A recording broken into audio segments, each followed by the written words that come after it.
Right. You don't want to hear. Yeah, because okay, we live, family. Okay. Black Power. Black Power. Black Power. Yeah. But no, I agree with that. You know, having meeting with the people that have certain influence over here, so-called shot callers. You know what I mean? Well, That's most definitely. Yeah. Some people are bad and bougie, and some people is just bad. But you still got to be able to work, you know, whatever level you're coming from, you know. You can always bring somebody up. You know, I'd rather be a part of the bring up than the bring down. So, Sister Tennille and Brother Mikhail, the chairman said that you two are the hosts.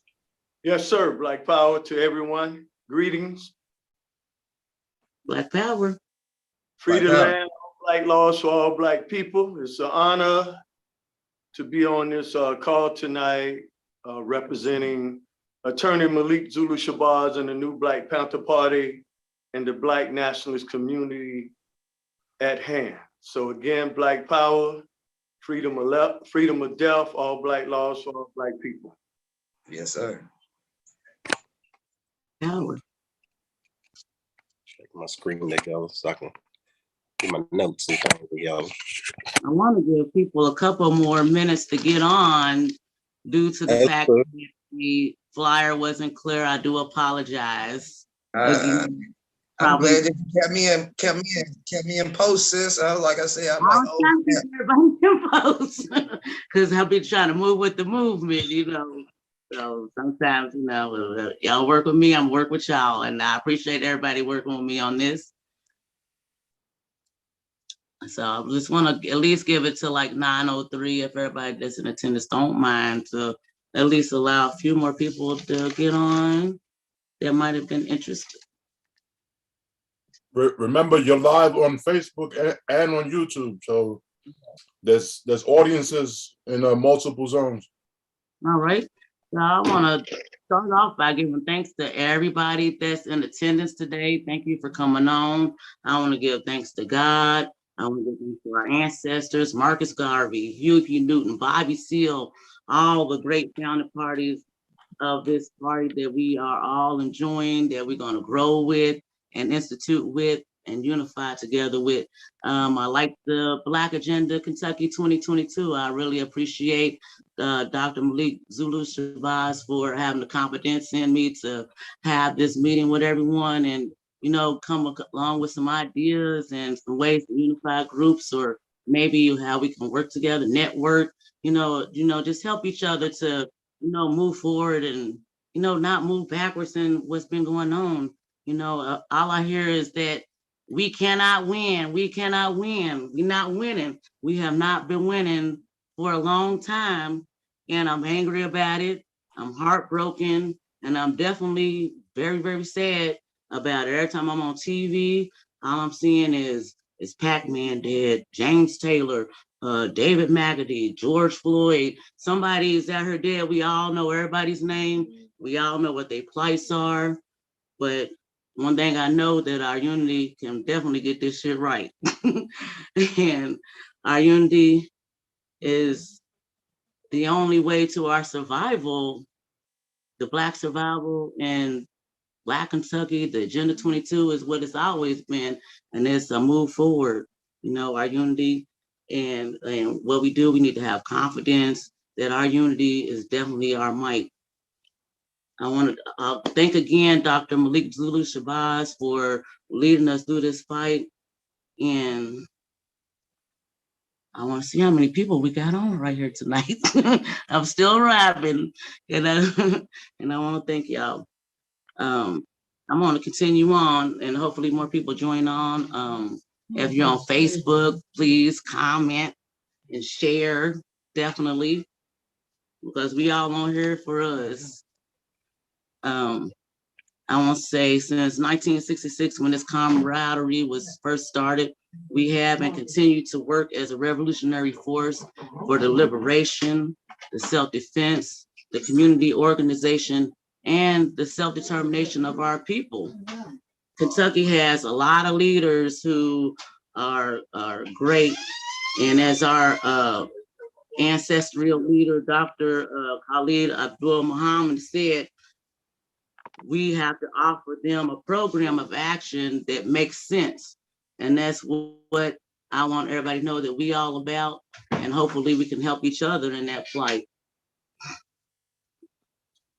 As the local organizer, fundraiser, networker, marketing, promoter of the local branch in Louisville, I'd like to first thank all the groups and the people that have come on that have a similar united idea, plans, interests for our people.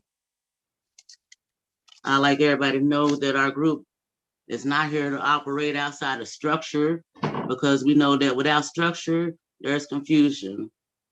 But we also want you to know that beyond that, that the Black agenda in Kentucky is the Black agenda that's nationwide. You know, we all care for the same thing. It's the one love theology. You know, unity is the key to the survival of our Black people. The facts are the facts, and they will remain intact. Together, we can't lack a cultural impact. We can confederate like in fact, but our mission has got to be exact. So when we attract, we'll no longer be doormats. I'm shooting bullets from my tongue. Truth and justice, that's my act. So if we want to come on here to say what we here for, what we exist for, we here for hopefully the common plight. You know, I know that although that a lot of our ideologies and operational strategies may differentiate among groups, that unity is got to be the main goal in what we do. I like to start off with my brother from the Bosses Not Bangers group. I want to go out of order for a moment, just because we want to make sure that everybody gets on, and I have some people set to speak longer, and I apologize for that change also. But if you don't mind, Demetrius, we'd like to start off with you. And I would like for you to read your own, if you don't mind, you can't hear me? Okay, well, can somebody put Demetrius on?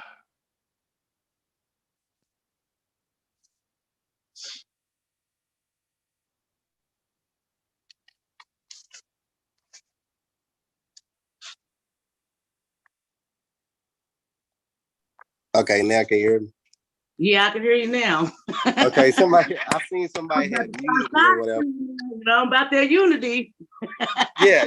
For the most part, I just want to understand the perspective of, the Black agenda, so that I know where I fit in at. But overall, I think we all got the same common interest, is to stop what's going on in our community as far as with Black on Black, whatever, if it ain't lifting each other up. So I've came up with a few things as far as, programs and things of that nature to speak the language of the powers that be, because it's really just me as an individual, and all the wrong that I've done. I pretty much have a voice in the street, I guess you could say, but I know that ain't the whole thing. You need people in these offices and basically in these places that can hear. Yeah, I can still hear you. Okay, my which got cut off. So long story short, I don't know if did I send you I'm trying to see, so I can read off verbatim, just so everybody knows, and I'll get out the way. I was planning on reading it for you, but I didn't want to change up your words because it rhymed in some parts, and I really thought it was deep. And, especially come from where we come from, I think it's a great story on how you can, make a change. And I appreciate that story. Okay, so for the most part, let me get back into it. Basically, it's not my plan of what I have going on. It's God's plan, and it takes a village. I've done the work. I've had the experience. I left home thinking I was grown at 14 years old. My mother couldn't get through to me. I started selling pieces of dope in front of a community store up in the East End part of town called Stop and Shop with my cousin Ronnie Reed, who was a well-known fella in the projects. And that was my influencer, negative, but still my influencer. That's who I looked up to. And when he went to prison 6 months later, I was already kind of out there. So I tried to go back to school. But I had took a gun to school after that. You know, after he went to prison, I went to school, took a gun to school, and that was how I resolved conflict. And a lot of us young folks did back then, and it's just gotten worse. And so I always apologize to young folk when I talk to them because it was something that I've done that they emulated and just got the game wrong. So with that being said, I ran out to school before they caught me with the gun. So I was charged as an adult. I went to court for 2 years in adult court. And then when it was minimized down to a juvenile charge, I actually just said, you know, the hell with school after that. So with that being said, I ran the streets and got into selling dope more. I owed somebody, so I started robbing folk, you know, because I had to pay the guy who I owed. And then with that being said, at 18 years old, I went to penitentiary for 4 years, my first time ever getting in trouble. As an adult, I was only 18 for like 2 months. So coming home, you know, well, before I came home, I did get my GED after being in prison about 6 months. And then coming home, I just made up my mind that I was going to sell dope because I had a charge pending from the parole violation. So I've been on probation parole since I've been 18 years old. I just turned 42 last month, and I went to trial for 6 years, and I had another trial dismissed the early part of this year because I was profiled basically off my criminal record. So I say all that to say that coming into my spirituality, getting my mind right after the depression of losing my mother, I decided to teach young fellas the path that I took versus them taking those roads that I took. If I could shorten their road, have the success they're looking for, I choose to do it through entrepreneur mentorship. So that's the reason why. Yeah. Can you hear me? Yeah, this is Big Baby. Can you hear me? I can Yeah, now. you gotta put yourself on mute, Big Baby. Huh? You gotta put yourself on mute.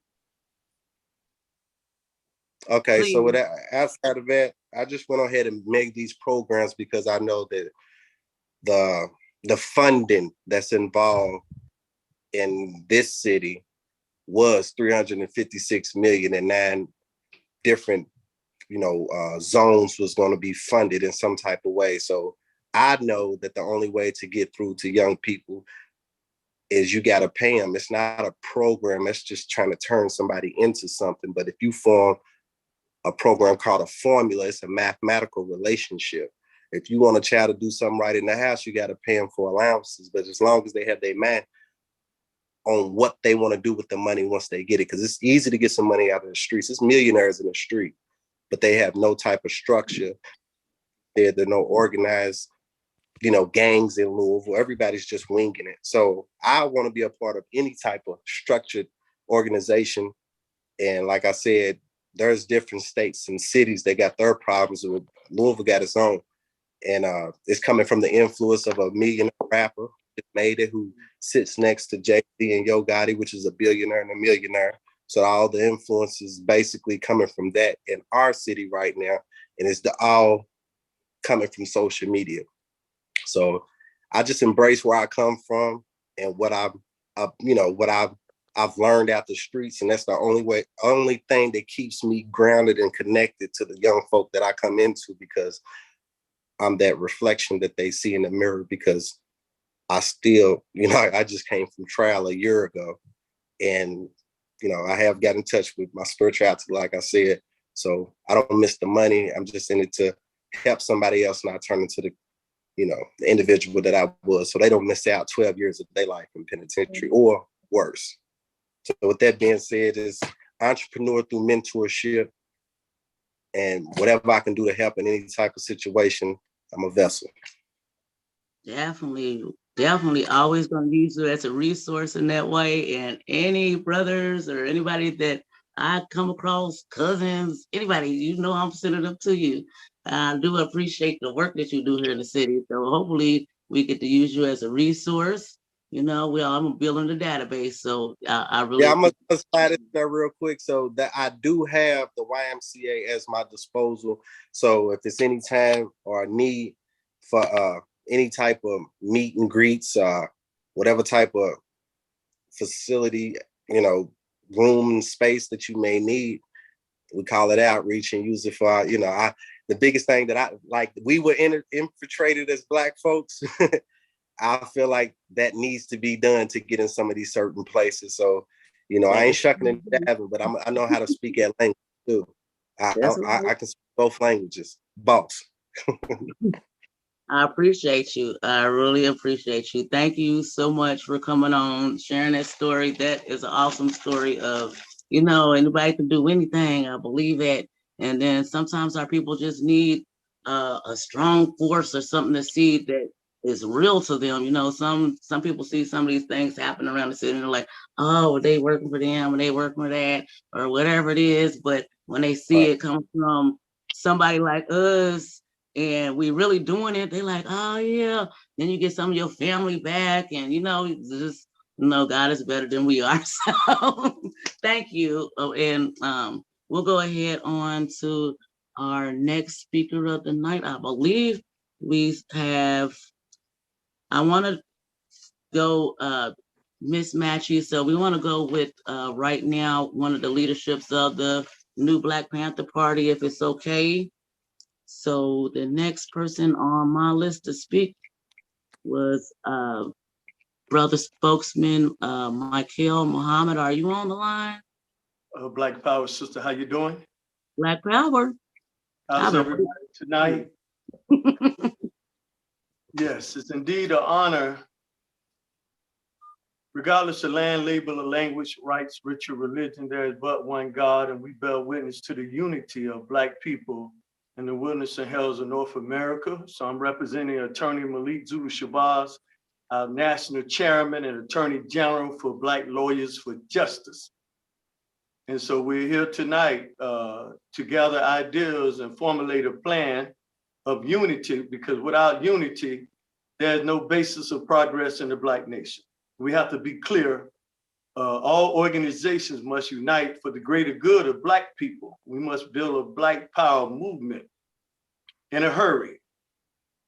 Being scattered sheep is like scattered organizations, and we're scattered. That's why we cannot have the impact we need to in order to make change for our communities, in order to show this oppressor, this enemy, the white man, the government, that it's time for change.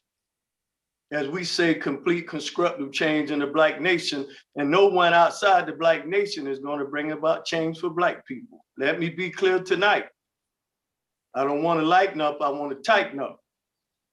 But individually speaking, there's no change in the Black nation until we come to the table of agreement. So all Black nationalist movements must unite on the basis of what's in the best interest of Black America, like never before, all over the United States of America. Our people are being murdered left and right, being oppressed, victimized in the so-called judicial system. And so it's upon us to bring about this unity and change, and we must work together and respect one another like never before. I'm a student of the Most Honorable Elijah Muhammad. I'm a student of Malcolm. I'm a student of Marcus Mosiah Garvey. I'm a student of all of those who have walked in the line of divine.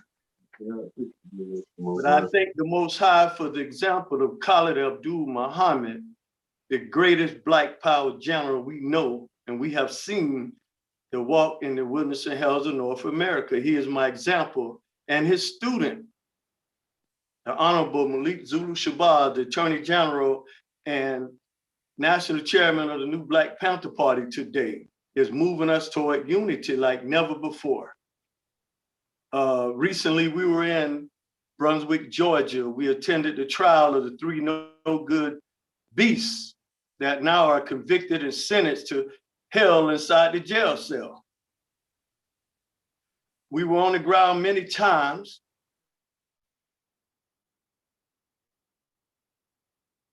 To let white America know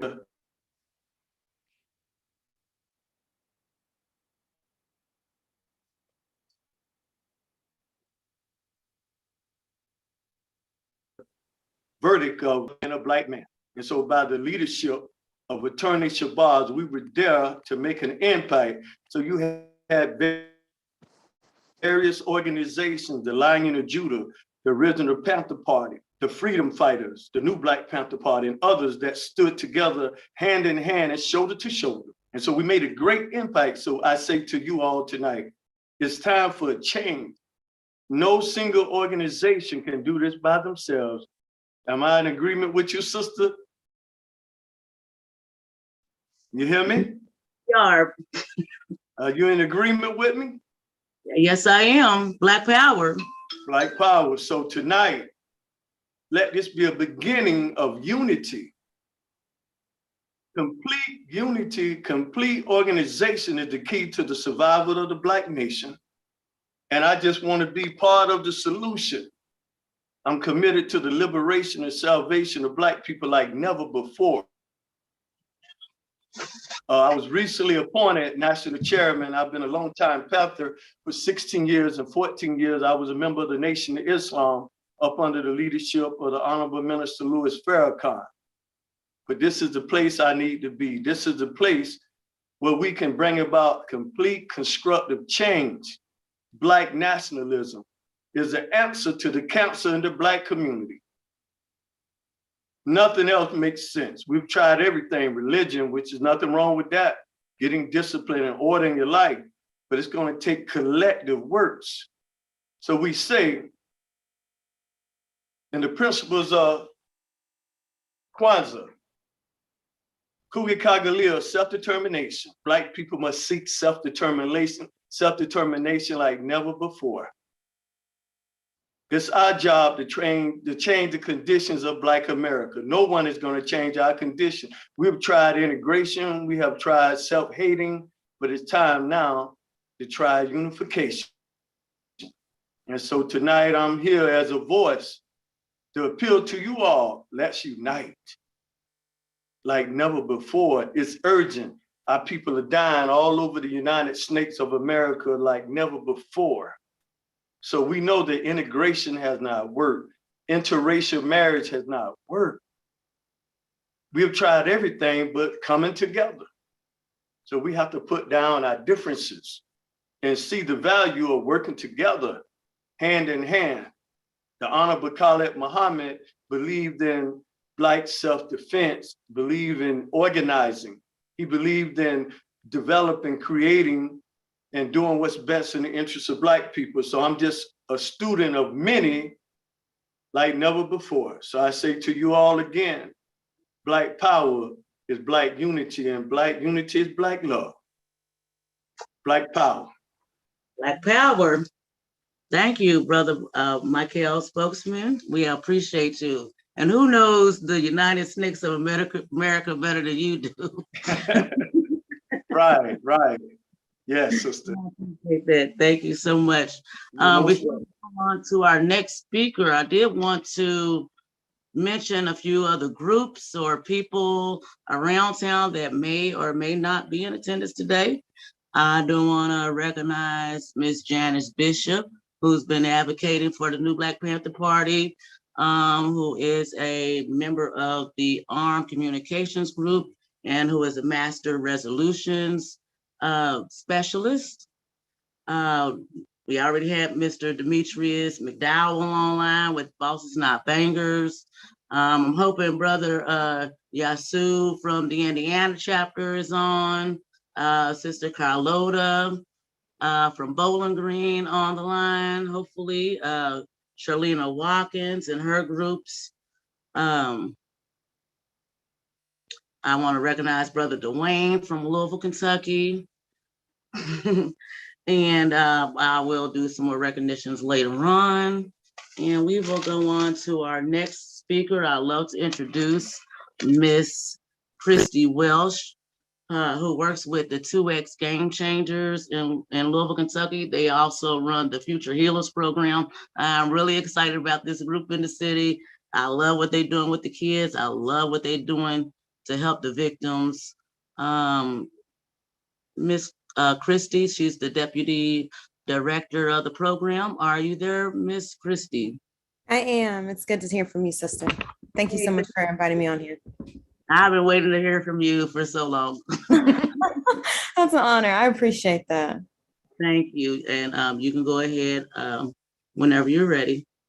Yeah, so it's my honor to come here on behalf of Christopher 2X Game Changers.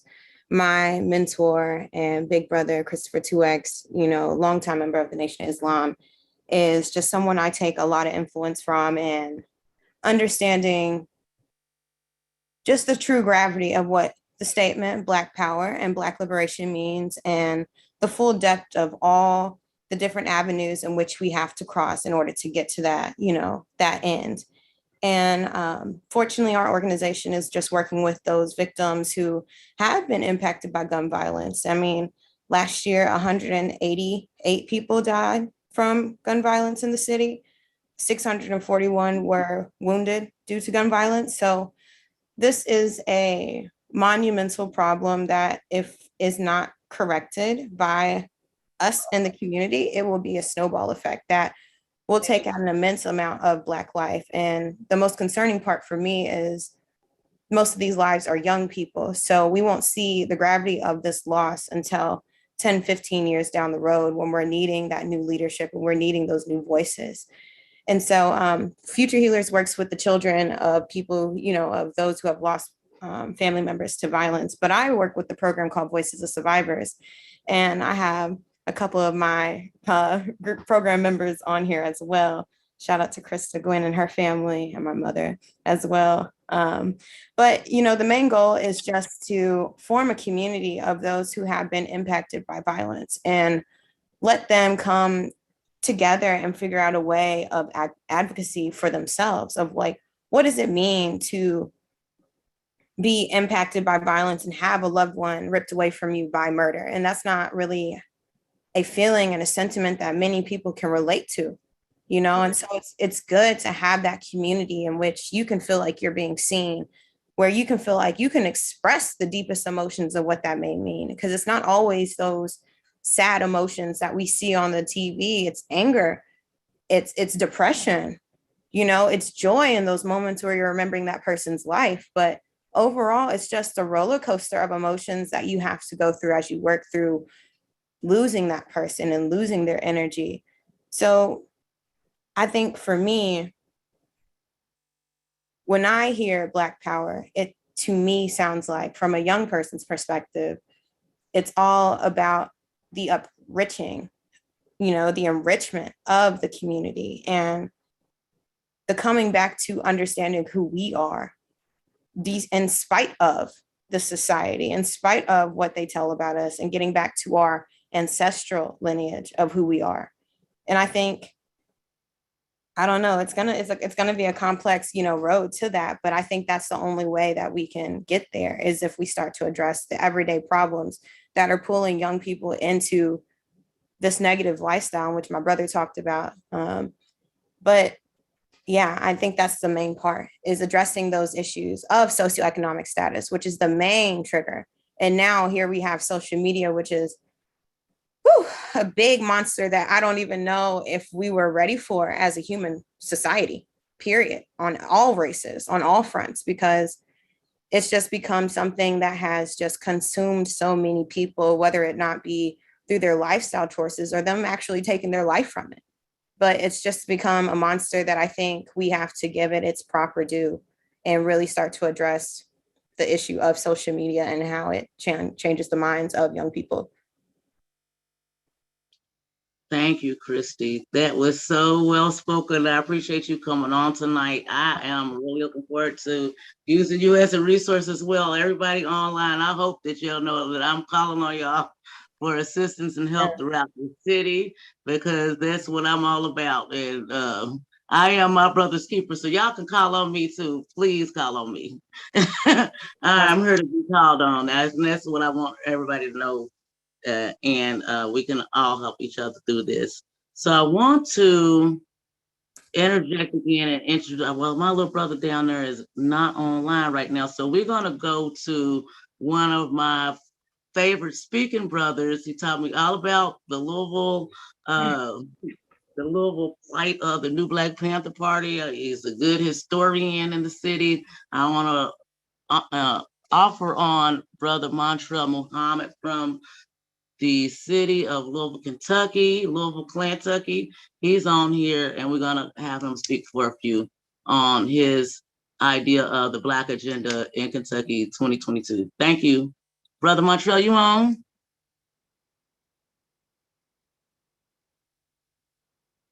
We can't hear you.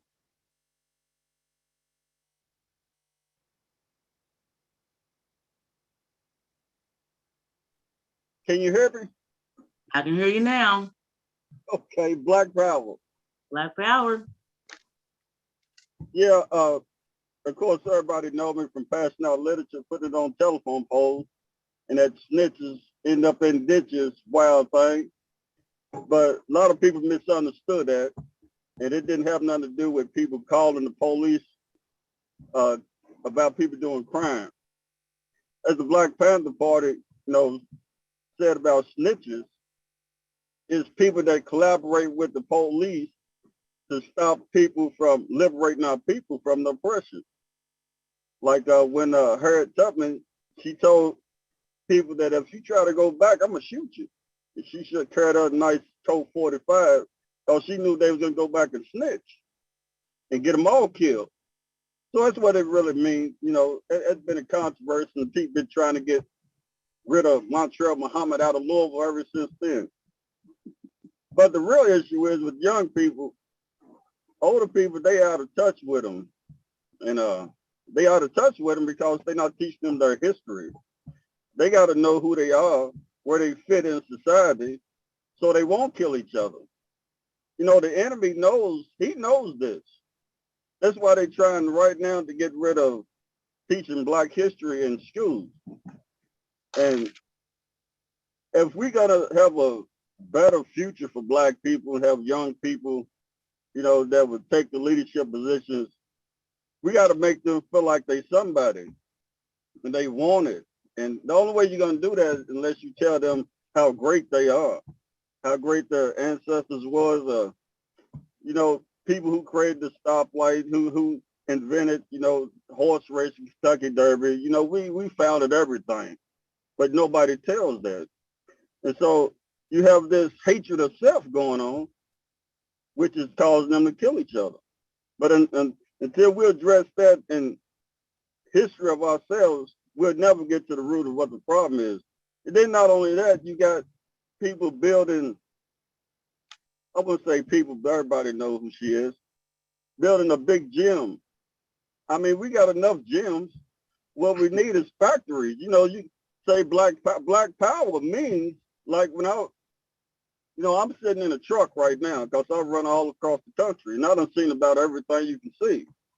Well, there's a whole lot more, but as far as reading everything out of the history book, I done basically seen it. The Black Wall Street.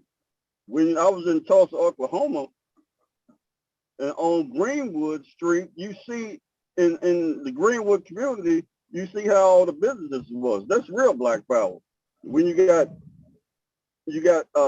lawyers, you got business people, you got everything Black people need from Black entrepreneurs or professional people. Now that's real Black Power. Until we stop building gyms and instead build factories back in the West End, like it was when I was growing up down on 43rd Virginia in Chickasaw neighborhood, where all my family's at, then you have them wanting to be something better than being a gangster. Like when I was coming up, I had a little rap group, which got me into the Black Panthers and the Nation of Islam. Before Gerald Muhammad was there, I was in OI. And then later on, Gerald Muhammad came. But it was others before him. And so it was the music that lifted us up. Public Enemy, KRS-One. I was just in New York not too long ago, and I seen Brooklyn and how they come together and they rap positive music. There's people out there rapping, people out there doing their thing like they always did back in the day. Until we change that rap music because that's the real leaders. Young people, that's the real leaders, the rappers. But these Jews, these big millionaires, billionaires that own all these recording places, they say, we won't give you no recording, no CD or nothing like that unless you rap crazy. And so they rapping crazy to make money. It ain't about no liberation no more like it was in the 80s when I was coming up. And we was on the Black Power tip, Public Enemy, KRS-One, Ice-T and all them.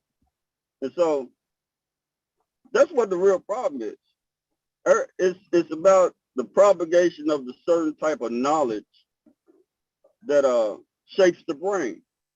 And with all that literature on the polls, it woke up so many people. They never knew about the Black Wall Street till they seen literature on the poll. When Tennille stealing some literature off the poll, but she wasn't stealing this for everybody to have. And so, I was telling the history that they hadn't. Of course, being in the Nation of Islam, one of the original fruits of the Nation of Islam back in the early 80s, that's one of the main teachings. You gotta have knowledge of self in order to love yourself. I mean, I could be dead broke just because I got a strong knowledge of who I am, and I know what my people did. I never go back to drinking, never go back to smoking, and I can be broke as hell. But it's just that knowledge of self causes one to be internally empowered. You gotta be internally empowered to be able to handle like some of the stuff I done went through. I mean, I done went through some crazy stuff in my own city. Just constant conspiracy trying to get rid of me. Police, you see them, call the police. Why are you doing that? It ain't got nothing to do with running out the girls or something like that. It got to do because I'm spreading too much literature, making white people run away from the West End. Because he's talking about all this history. But it may be bad for them, but it's good for us. We got to know who we are. Are we going to just keep killing ourselves? I mean, it ain't the gun that kills somebody. I can have 1,000 guns. I can have a big shotgun. But the gun, that ain't got no mind of its own. It's what's in your mind. That's all I got to say. Peace. All right, brother. Thank you. Hey, and I was still in them signs. I still all the literature. I'll be reading the Israelites information. I'm still in signs off the poll. I was like, who is this brother? Hey, But, you have taught me a lot though over the years. So I do appreciate you, brother. You will be my historian. Without doubt. All right, Black Power, brother. Going off of where he came from, I want to go. Is brother Dwayne still online? Oh, okay. We got Sister Nashayla on the line. I'm sorry, I don't have your introduction in front of me right now. Sister Shayla, you there? I'm here. She's one of our power sisters in the city. She's on that legalese. She knows what she's talking about. She runs the CEO of the Real Black Karen. That's CAR. That's what we're doing for our people. You can go ahead and introduce yourself the rest of the way. I appreciate you being on. You're looking lovely. Thank you. I'm wore out. Hi family. I'm just chiming in. I mean, thanks for the invite. And I just really wanted to hear what everybody had, to say, or what this whole thing was, what's on everybody's agenda. And basically, the Real Black Karen, where that came from is, how we call white ladies that call the police on Black people for no reason, and we call them Karens. So I flipped that and I came up with the Real Black Karen because it's everything that the Black people are caring about. So what I do is I tell them police. So that's what I do. So my agenda is basically I'm trying to combat corruption from the state level. After my home was illegally searched and seized in 2017, and it's a whole big lawsuit's been going on with that ever since then, but I can't really speak too much on that aspect of it, but my home was illegally searched and seized. And after trying to pursue a search warrant that they kept denying me, they kept telling me that it was a sealed search warrant or whatnot, and I couldn't get it. Well, I have a little background in paralegal study. So after I just got so frustrated because I had filed some insurance claims and I needed this paperwork. So I just started going to the actual courthouse to ask, like, what is going on? Like, why are y'all denying me, a copy of this search warrant? And I found out later that there never was a search warrant for my home, which I knew this all from the beginning, because when LMPD came into my home like terrorists, they basically ripped my 16-year-old daughter from her bed, held her hostage at gunpoint, shot at my autistic son, chased my dog through 3 levels of my home. He was my licensed support animal, shooting at him from all directions. They basically pretty much stripped me naked, made me stand in front of the whole SWAT team, humiliated and embarrassed. And all of this was for nothing. And they basically, the person that they claimed that they came looking for, which was my fiance at the time, they didn't even know his name. They didn't know his name. They didn't know my name or anything. So like I said, after months and months of searching and him being held for pretty much hostage under false pretenses, because they didn't even have a real charge, I found out that they had went and wrote a citation because they didn't have anything to basically book this man under. So they needed a way to have him in the system. So they used a citation, and then they hid the citation in the archives building so no one could find it. And then they threw him on the news and made the public believe that he was arrested for like this big crime, of course, which was later dropped because nothing illegal came from that illegal search of my home. And they just went above and beyond to fabricate a case for him, because they basically couldn't justify why they came into my home. And the actual judge told me out of her own mouth that she never signed a search warrant for my home. So once the judge told me this, and she actually called me on several different occasions, she had her secretary call me. And once she told me this, I went to the courthouse and I wanted to basically see if the people at the courthouse were going to, like lie and keep telling me that they can't give me a public record. So when I went there, of course, there's a lady that is over like 400 and something court clerks there or whatnot. And after about a year of my searching, most of my information came from the court clerks. There is a Supreme Court. The Supreme Court they basically implemented the way the court clerks are supposed to file things. So after me finding out all this stuff on how things were filed, and basically looking up the Federal Rules of Criminal Procedure about how search warrants are filed and sealed documents are filed, and going through the discovery, like, when I say, if you all saw this stuff that these people did, like, it's really disgusting. So what my aim is, that I'm constantly beating into people's head, is that we need to teach the youth. We need to teach these kids things like their constitutional rights. And when they're being racially profiled, no, I'm not trying to teach them how to negate the law or teach them how to find a way out of doing wrong or whatnot. But I am teaching the ones that are honestly out here really not doing anything, because we have so many people that are wrongfully incarcerated. And I'm just like really big on mass incarceration and trying to combat the people in this crooked and corrupt judicial system. And I'm sorry, y'all, I'm kind of like all over the place because this was last minute and I probably done told y'all like 5 different stories in one. But if you actually go to my husband's page, I actually posted the post on there with the actual proof and documents. And I also have video footage that I did not release of a judge that no one knows about, that I have of this judge actually assisting these corrupt officers with making these fake documents that I'm gonna later release, but I can't do it at this moment, but I can send it to anybody if you ask me for it. But that's pretty much And hopefully somebody asks you for it. I love your work. I love you because you know I'm all about policing them police, man. I swear, whenever That's what I want. I want people to learn how to police the police, and we need leaders coming from like every community to step up and try to get these little boys, you know, off the streets, because like we're the most influential race of people, yet the most easily influenced also. And social media has really, really crippled us.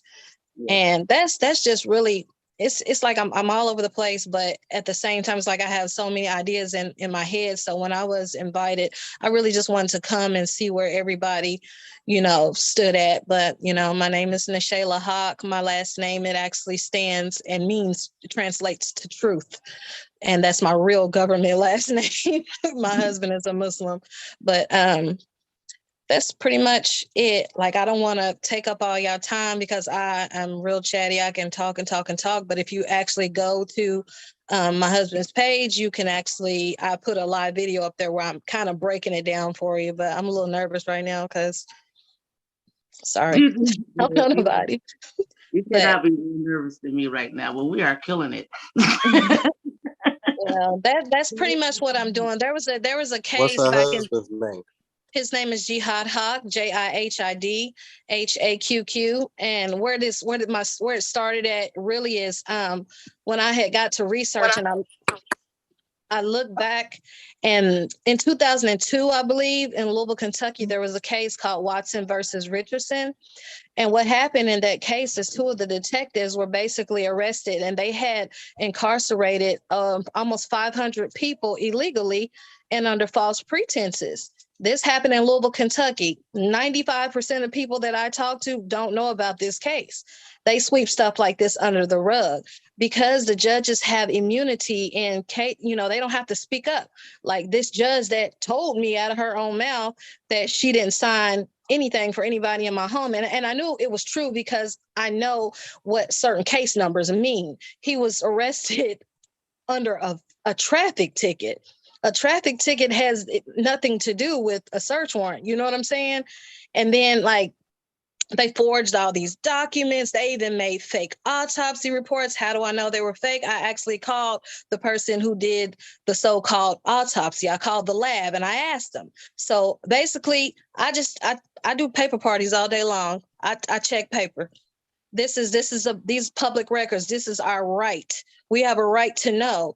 And some people they believe everything these people say. Even the media, they kind of threw us all over the news and made it look like my fiance at the time was this big murder drug dealer. There was never any drugs involved in in his case at all. He's literally in jail for nothing. And if you actually go through, like I said, and go through all those posts and read all the documents that I posted up to show you what they did in order to basically justify what they did when they came into my home to my family, then you'll see what I'm saying. But because he had a history, he kind of got, it's like I really couldn't get any support because 20 years ago, he had this history where he was in the streets and he was involved in gangs and things like that, so you really can't, I guess people just want you that person. I don't care if it was 20, 30 years ago, you're always going to be that person. So I guess they just assumed that everything I was saying was a lie. But if you actually go into Pacer and look up the case and look up document 100, and you'll read and you'll see all of the real facts that the news and everybody else couldn't say, because a lot of people couldn't speak on it because we have had death threats and everything. So I'm going to shut up for now, y'all, but y'all can go to that page and just check out. Before you sign off, though, I do want to get clear about what the Real Black Karen's goal is. The group. The Real Black Karen's goal is basically what you were talking about, policing the police, and basically just educating the youth and just trying to just get our people out of this mindset, this crab in a bucket mindset, and just be able to move forward, because it's like It's probably why they didn't help you. It's so much that if y'all knew, like if people only knew the things that they go through, and people are mad at the police, but I'm not mad at the police. I don't like the detectives because the detectives are the ones who are telling the police what to do. If you look up Watson and Richardson's case, you will see where he put on I think it was WDRB. He said, this is what they taught us when we came in. They're teaching us how to fabricate these cases against people to get rank. He's like, they teach them how to photocopy judges' signatures onto these documents. The judges know. The judges know. I just told you that the judge told me out of her own mouth. The judges know, but they don't have to say anything. And when nobody dies, nobody cares. So can I ask can you tell me again what the case was? Which one? The last one that you were talking about. Watson versus Richardson. It's Mark Watson and Christy Richardson. Mark Watson, I believe he's still incarcerated in Frankfurt. He got 20 years. And Christy Richardson, she got off because she was she was his co-defendant. And basically, you know, they said because she was new, she didn't know what was going on and blah, blah, blah. But this Mark Watson, he was supposed to have been writing a book. I'm not sure if he's written that book and gotten it out yet, but everything he said is true. And I actually put the actual proof on my husband's page. You can go on there and look. Can you give it to me again? I'm multitasking and I came on a little late. But as an attorney and as somebody who's running for judge, this is for me, it's important. So I'm like, I want to know everything I can because this is the kind of stuff that I try in my everyday practice to prevent and to educate people about. Yeah, I mean, it's like, it's sad because like I've had people inside that courthouse downtown surround me like they was about to hurt me in the office because I was confronting them about these fake documents because they were still telling me, oh, you can't have it, it's sealed. Mind you, I have them in my hand. I have them in my hand because later on I got a hold to the discovery and I found them. So that's what led me to call the judge the signature that was on it. And that's how I found out or whatnot. But I just wanted to see if they were going to lie. So when I went in there, she was like, well, I called LMPD and I told the detective that you keep coming here asking for it. She told me, I don't care what the judge says. I'm not giving you nothing. Mind you, these are public records now. And it was like a whole year and a half later. Like I have video footage. I have so much stuff that would just blow your mind that you like people just have no idea. I'm sorry. I just want to interject and say real quick, if anyone has any interest in any other groups, I will be the intermediary between people. If y'all want to exchange numbers and things like that, that would be so great because I would love to see this work in that kind of way. That's the Black Agenda Kentucky for me 2022. I love this and I appreciate this. I love you, Shayla, for coming on. Thank you. Oh, no problem. Anytime. Thank you for the invite. I'm sorry if I confused y'all, but like I said, y'all can just go to his page and see it. I wasn't ready. Y'all have a good night.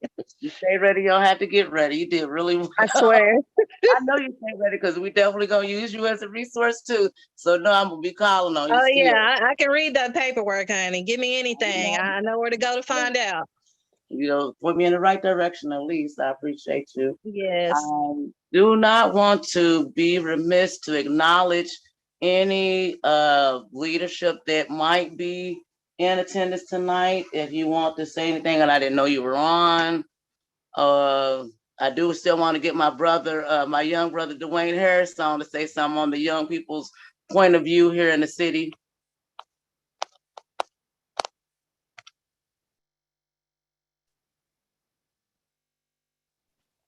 Hey, tap the bottom of your phone and hit the unmute button, bro. I think they done unmuted me now because I was killing it. Hey, y'all doing what's good, family? Black Power. Name is Dwayne Harris, local promoter in the city. I do a little bit of everything from cutting hair, working 3 jobs, just trying to better keep it going for my family. And that's what I'm trying to show, that you don't have to go that other way to get successful. for the young folk, man. There's a lot of stuff out here going with young folk. One thing I like to say is my son right here, and I'm doing it all a lot for him and the family. What I like to say is what the minister was saying, older people for guidance and younger people for war. We are gonna need a lot of these youth in the future. And the way they're going right now, listening to, just from the local rappers, from the rap lyrics to all this stuff, everybody's living a fantasy, man. They up here chasing that dollar, and that's what it's about. We up here telling them to go get that bag, while we telling them what to do with that bag, you feel me? And that's all over the United States. From Baltimore, I lived in Baltimore. When we tell people to go get that bag, what they doing when they get the bag, and they doing a little bit of everything for the bag. So that's what I'm seeing from the youth over here in my area. They just want the money by any means necessary. You feel me? They don't know me, and there's real not another way to get it. They're gonna go get it each way they want to. You feel me? Like I'm over in Park Hill right now. I could go downstairs and somebody's like, "Yo, I got the sack. I'm ready to go get this dust." You feel me? And that's why a lot of people ain't trying to. They ain't trying to. I hate to say it, a lot of youth is lazy. They ain't trying to go get that 9 to 5. They ain't trying to. Ain't trying to listen to what seen what y'all went through. You feel me? They ain't seen their fathers get cussed out and going to work and stuff like that. They like, bro, I ain't gonna try to do that. I'm gonna go get it the other way. You feel me? So I can understand the entrepreneurship and trying to get that bag, but like when they get that money, I'm up here trying to tell brothers what to do with it, Try to get that money and put it away for a rainy day. There's a lot of people out here just like, I'm gonna go get it by any means necessary, So that's what I'm just saying about the youth. And myself, what I be telling the youth right now is, man, ownership, learning how to do as much right now while you're young, That's the way to keep your head above water. Just learning. Just applying your gifts and talents to different things, not just being stuck in one thing, But, I'm just listening. I'm listening to a lot of ideas and what's going on. And brothers, I'm really excited to link up and actually get some work, put the boots on the ground and get the work going on. I've been, like I said, from my standpoint, just working with the brothers in my area, talking to the brothers. I just doing little daily stuff from over at my church. I got thing going over at the church, the city church with Larry Coleman, where I give out free haircuts to people because I want them to be, groomed when they go out and try to go get a job or whatnot. Give them little gift bags away, soap, deodorant, shampoo, wherever, And this, a lot of brothers don't want to come and be like, yo, I'm lacking in this area, but help me out. But it's good when you can do something for a brother like that. On all levels, I didn't know you from nobody, but I don't know whether I felt the spirit in you or what, but I knew where you was from. But I seen what you was doing, and you was going out with your family. You're going out to pick at cotton every day against all odds, like you say, by any means necessary, and you do it in a positive way. And I like you for being in the Black Agenda Kentucky on that younger level, because I've been out here trying to do these TikToks by myself. Yeah, man. But now, like for real, like I said, like it's just showing the youth, like you said, teaching them. Because like I said, a lot of cats don't even want to give a care about Martin Luther King Day, man. I don't know if it's from Willie Lynch or whatever, is whatnot. It's just getting back and actually showing them something. Look, Brad, I'm gonna show you how to cut some hair. Look, I'm gonna show you how to fix this pipe. It's just showing us rather something. That's why a lot of young cats are wanting. They want that knowledge. They want to know how. A lot of cats enjoy doing what they're doing, and that I feel like, some of the brothers ain't gonna make it. Everybody ain't gonna make it. You're right. It's a real OG problem. It comes from the top down. Like I know a whole lot of people's mama's stuff died, and it's a change of guard that was had. But another thing that got to be understood is how they teaching the younger people, because they out here till I love OG Sins. That's why I'm trying to make my hair gray in the front. I like OG Sins, but one of the ones that I hate is that the game is to be sold and not told. And there's a lot of little young brothers out here that's hungry. They can't get it, and that's why I appreciate your perspective on things in the city too.